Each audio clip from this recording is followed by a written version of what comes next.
Ave, camarades Lardy, ceux qui vont perdre leur représentativité te saluent.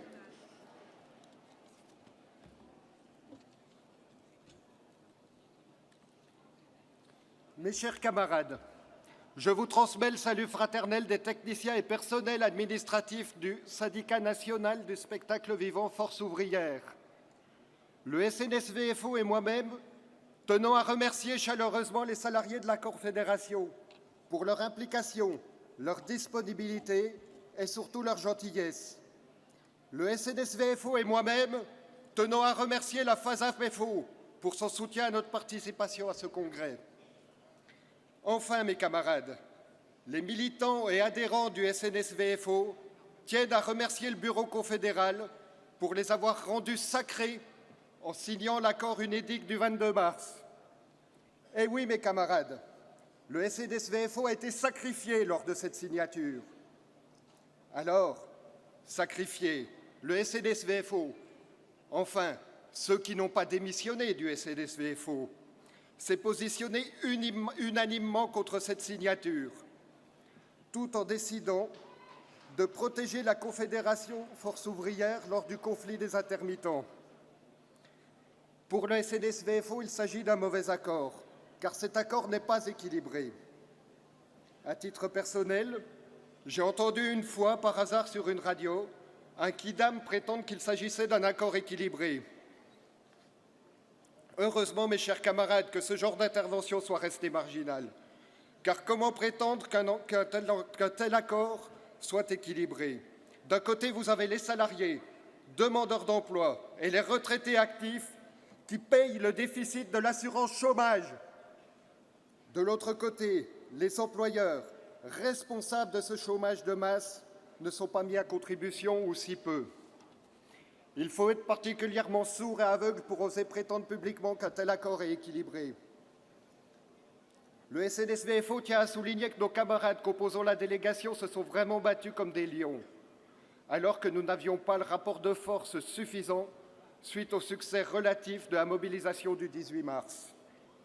Le SNSVFO tient particulièrement à remercier ses camarades pour leur combativité exemplaire.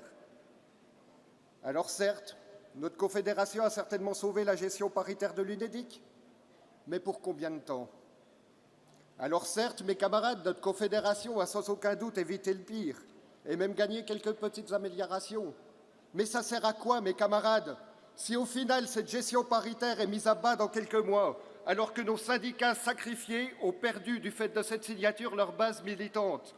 Seul gage d'avenir et de développement pour Force ouvrière, seule base qui assurera la représentativité de Force ouvrière et qui fera que Force ouvrière pèsera socialement. Le temps est fini où les structures syndicales pouvaient se dire que si une décision ne convenait pas aux adhérents, il suffisait alors de changer les adhérents. De plus, le SNSVFO estime que cette signature est en désaccord avec les résolutions du Congrès de Montpellier. Dans la résolution générale du Congrès de Montpellier, il est revendiqué un 13e mois de salaire pour tous. Or, avec notre signature du 22 mars, c'est la perte d'un mois de salaire pour les intermittents. Toujours dans cette même résolution, il est revendiqué une augmentation générale des salaires. Or, avec notre signature du 22 mars, nous avons une perte de salaire différée pour les intermittents. Encore et toujours dans notre résolution générale, le Congrès condamnait la précarisation du travail. Or, avec notre signature, nous avons encore plus précarisé les intermittents.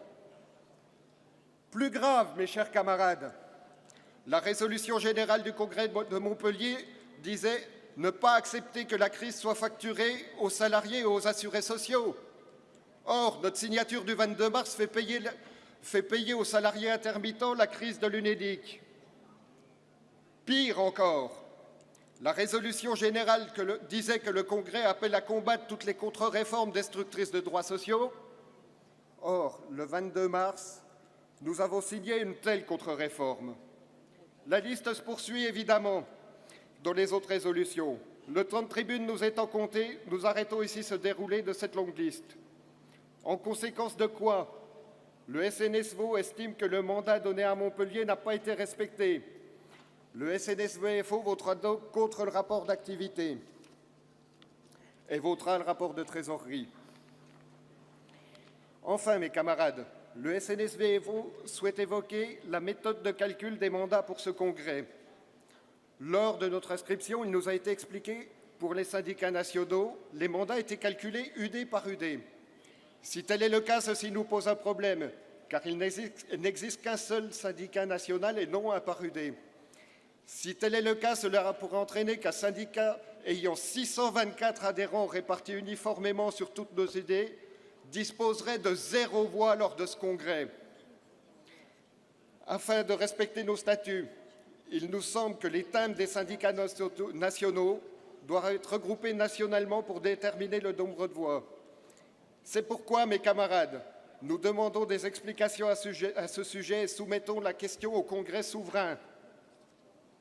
Mes chers camarades, notre intervention fut légèrement épicée, car un congrès, ça doit servir à ça.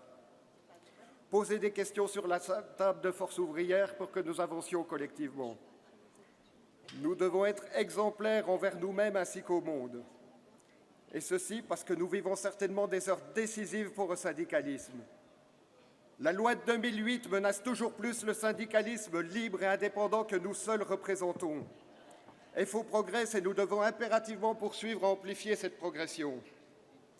Pour ceci, le SNSV-FO espère que nous arriverons à faire cesser en notre sein toutes les petites bassesses, manœuvres d'appareil et mesquineries qui parfois peuvent miner notre organisation, qui parfois peuvent démoraliser, voire nous faire perdre des militants.